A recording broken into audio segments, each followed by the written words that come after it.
Oh, thank God Brendan McCullum has finally gone.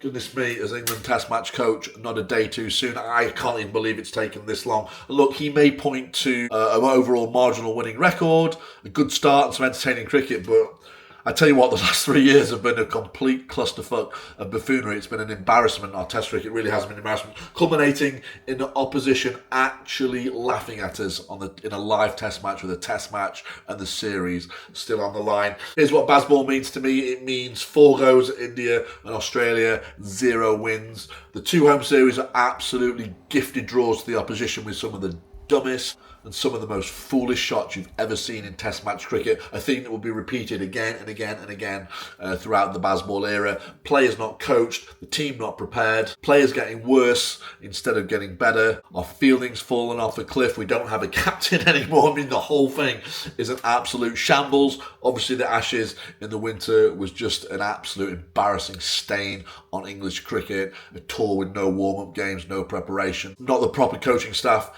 in place in the background, and this moronic style of Test match cricket. If in doubt, let's just go and play super aggressively, and it was an absolute embarrassment. There was no plan B, there was no adaptability, there was no fight, there was no bravery, there was nothing different whatsoever. It was just this coach going down this rabbit hole again and again and again with his methods and his philosophy that just didn't work. And then, as I said, it culminated in the opposition laughing at us in a Test match, actually laughing at us, exclaiming how they couldn't believe we were gifting them a Test match with a paying public in, and Brendan McCullum turned it into a testimonial type game with a pick your own batting order, lads.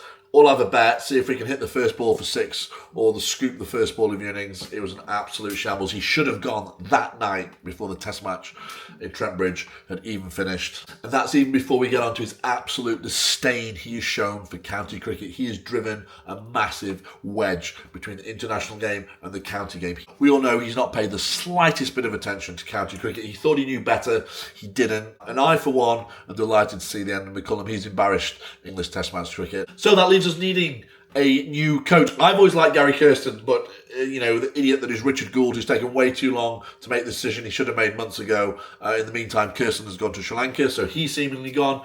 Maybe Andy Flower. Is it good to go back?